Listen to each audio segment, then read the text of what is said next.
আপনি যদি সহবাসে অক্ষম হন তাহলে শুধুমাত্র একটি আমল করুন, আল্লাহ তাআলা আপনার সক্ষমতাকে ফিরিয়ে দিবেন। প্রিয় ভাইয়েরা আমার, আল্লাহ তাআলা বলেছেন যে আমি তোমাদেরকে বানিয়েছি জোড়ায় জোড়ায়। আর আল্লাহ রাসূল সাল্লাল্লাহু আলাইহি ওয়াসাল্লাম হাদিসের মধ্যে বলেন, আদ-দুনিয়া কুল্লুহা মাতা ওয়া খায়রু আমতিয়াতিদ দুনিয়া আল মারআতুস সালিহা।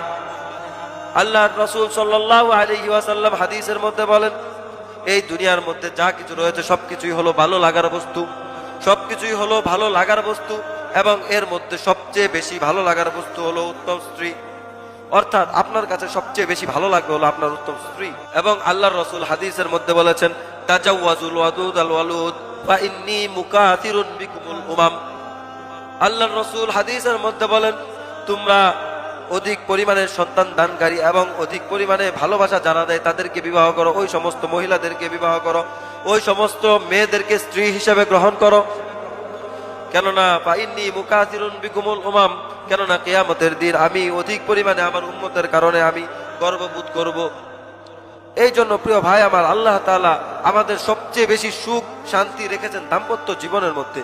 কেউ যদি দাম্পত্য জীবনের মধ্যে অসুখী হয় তাহলে আল্লাহ তাআলার পবিত্র কুরআনের সূরা জারিয়াতের এই আমলটা যদি কেউ করতে পারে তাহলে ইনশাআল্লাহ আল্লাহ তাআলা তাকে সক্ষমতা ফিরিয়ে দিবেন। সেই আমলটি কি? সেই আমলটি হলো সূরা জারিয়াতের 47 ও 48 নম্বর আয়াতের আমল।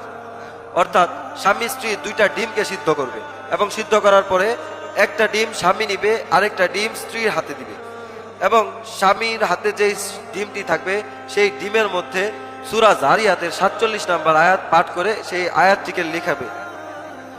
সেই আয়াতটি কি? সেই আয়াতটি হলো ওয়াসসামাআ বানাইনাহা বিআইদি ওয়া ইন্না লামুসিউন। এই আয়াতটিকে সে ওই ডিমের মধ্যে লিখবে। লেখার পরে এই ডিমটি স্বামী খাবে এবং স্ত্রীর হাতে যে ডিমটি রয়েছে সেই ডিমের মধ্যে সূরা জারিয়াতের 48 নম্বর আয়াত লিখতে হবে। সেই আয়াতটি কি? সেই আয়াতটি হলো ওয়াল আরদা ফারাশনাহা ফানি'মাল মাহিদুন। এবং সে এই আয়াতটি একবার পরে এই আয়াতটিকে ওই ডিমের মধ্যে লিখবে। লিখার পরে এই ডিমটিকে তার স্ত্রীকে খাওয়াবে, মানে স্ত্রী খাবে। যদি স্বামী আর স্ত্রী এই আমলটি টানা 41 দিন করতে পারে ইনশাআল্লাহ আল্লাহ তাআলা দুইজনের মধ্যে সক্ষমতাকে ফিরিয়ে দিবেন এবং তাদের দাম্পত্য জীবনের মধ্যে আবার সুখ ফিরে আসবে।